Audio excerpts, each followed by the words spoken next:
송지은의 사연 라디오 지금 시작합니다. 상대적으로 여유 있었던 친정에서 집을 해주셨어요. 대출이 1억 정도 남아 있었는데 사실 재개발 호재도 있었던 곳이라 대출금 1억 남은 건 아무것도 아니었죠. 홀어머니와 동생을 살뜰히 챙기는 모습에 부모님도 결혼을 허락하셨어요.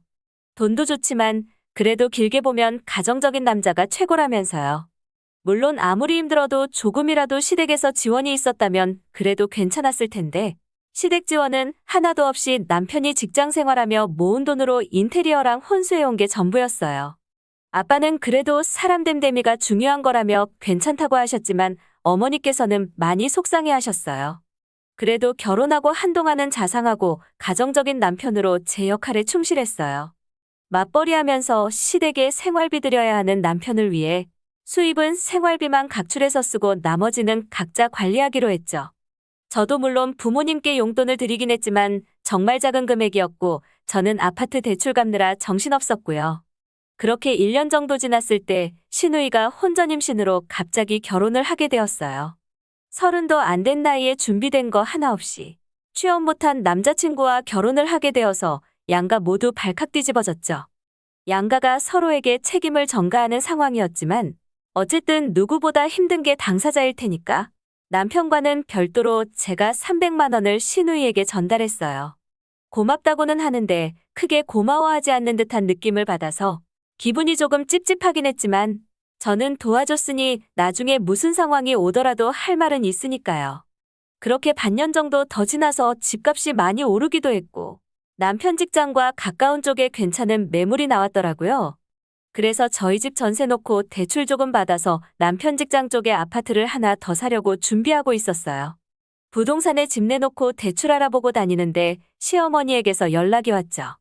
원래 살던 집 전세가 나갔냐고 하시더라고요. 내놓은 지 얼마 안 돼서 아직은 연락 오는 곳이 없다고 하니 아주 밝은 목소리로 말씀하시더라고요. 그 집에 시누이 부부 살면 어떠냐고요. 당연히 전세 들어온다는 얘기인 줄 알았어요. 정신병자도 아니고 2억 5천짜리 집에 공짜로 들어와서 살게 해달라고 하는 사람은 없으니까요. 그래서 저는 얼마까지 해드리면 되냐고 여쭤봤어요. 그렇게 무리한 금액 아니면 최대한 맞춰줄 생각은 있었으니까요. 시어머니는 너무나 당연하다는 듯이 가족끼리 무슨 돈이냐며 그냥 애들 전세보증금 모을 때까지만 살게 하자는 거예요. 살면서 들은 말 중에 가장 어이없고 황당한 말이었죠. 그래도 시어머니니까 좋게 얘기했어요. 그 집 전세보증금 받고 나도 대출 받아야 이사 갈 수 있는 거라고요.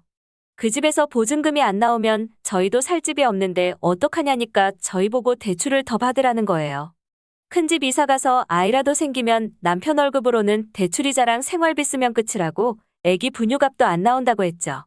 그랬더니 시누이네 부부를 위해 저보고 아이를 나중에 만들라는 얘기까지 하시더라고요. 어이도 없었고 시어머니의 막무가내 주장은 멈추지 않을 듯 싶어서 남편과 상의해보고 연락드린다고 했습니다. 그리고는 전화 끊고 남편에게 연락해보았습니다. 남편은 알고 있는 내용인 듯 전혀 당황하지 않고 얘기하더라고요. 우리가 조금 더 여유 있으니까 도와주면 어떠냐는 거예요.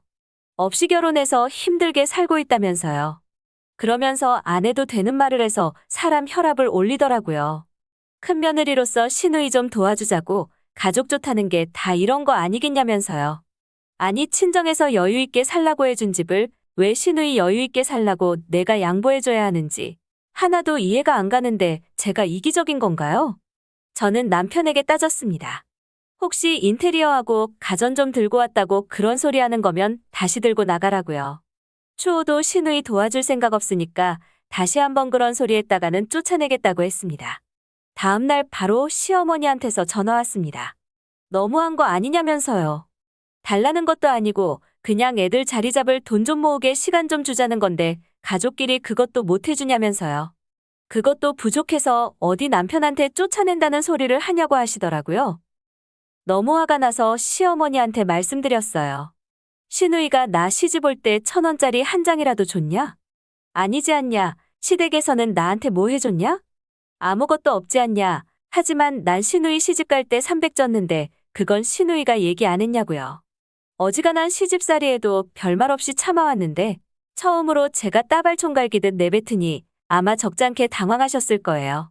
한참 동안 아무 말 없으시다가 알았다고만 하시고 끊으셨어요. 그때 이후로는 시어머니도 크게 별말 없으셨어요. 분명히 시어머니가 남편한테 찔렀을 텐데 둘 다 조용하니까 너무 찝찝하더라고요. 그렇게 며칠 지나서 퇴근하고 집에 오니 시어머니랑 남편이 같이 집에 있더라고요. 남편은 심지어 저보다 30분에서 1시간 정도 늦게 도착하는데 반차를 낸 건지 제가 퇴근 전에 집에 와 있더라고요. 인사도 없이 절 보자마자 식탁으로 앉아보라고 하시는데 느낌이 썩 좋지 않더라고요. 둘이 같이 저랑 마주 앉아 있는데 제 편은 아니라는 뜻이었죠. 시어머니는 다짜고짜 격양된 톤으로 말씀하셨어요. 동생들 힘들게 시작하니까 여유 있는 언니가 좀 도와줘야지 돈에 눈이 멀어가지고 가족들 나몰라라 하고 그러는 거 아니라고. 그리고 어디 함부로 남편한테 내쫓는다는 소리를 하냐며 저를 혼내려 하셨어요. 이때까지만 해도 최대한 분위기 안 나빠지게 좋게 얘기하려고 했어요. 아무리 그래도 그건 아니라고요. 제가 재벌 2세도 아니고 어떻게 함부로 남을 대신해서 대출을 끌어안고 사냐고요. 그리고 내 가족은 남편까지가 내 가족이지 시누이는 솔직히 내가 챙겨야 할 가족은 아니라고요. 그리고 저번에도 말씀드렸듯이 제가 애 낳고 남편 혼자 벌면 그 대출에 생활비에 아이 양육비 어떻게 감당하냐고요. 고시원을 살던지 원룸을 살던지 돈 모으는데 시간이 걸려도 그건 그들이 알아서 할 문제지 시어머니가 나선다고 해결해 줄 수 있는 게 아니라고 했어요. 시어머니는 할 말이 없으셨는지 난데없이 저한테 싸가지를 찾으시며 부모한테 가정교육을 어떻게 받았길래 어른한테 따박따박 말대꾸를 하냐고 욕을 하셨죠. 가정교육에 부모님 얘기 나왔고 상황이 갈 때까지 간 것 같아서 저도 여과 없이 내뱉었습니다.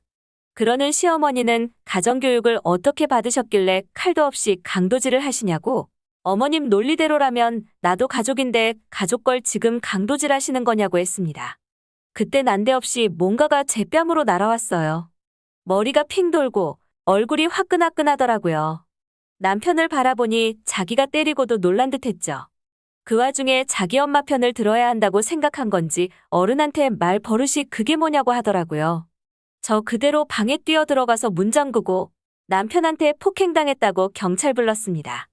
그제서야 현실을 인지한 건지 시어머니는 실컷 할 말 다 해놓고 저보고 못 들은 걸로 하라고 하셨죠. 남편은 무릎 꿇고 빌고 있었고요. 하지만 이미 가족 편든다고 저한테 홧김에 손대는 남자를 제가 어떻게 믿고 살 수 있나요? 끝까지 이혼 못한다고 미안하다고 매달리는데 질척거리면 소송 걸고 있는 힘껏 뜯어먹을 거라고 겁졌더니 역시나 조용해지더라고요. 역시 제 말보다 돈을 더 무서워하나 봐요. 소송까지도 생각은 했었지만 저도 귀찮은 것도 싫고 하루빨리 거지 같은 집구석이랑 손절하고 싶어서 남편하고 협의 이혼했습니다. 남편이 해온 가전이랑 가구 다 놓고 그냥 몸만 나가는 걸로요. 결혼을 했으면 와이프를 챙겨야지. 엄마나 형제가 그렇게 중요하면 결혼하지 말고 평생 가족들하고 같이 살지. 왜 결혼은 해서 남의 인생 망치는 건지 알 수가 없네요. 은의 사연 라디오. 오늘 이야기 여기까지입니다. 재미있게 들으셨다면 구독과 좋아요 부탁드립니다.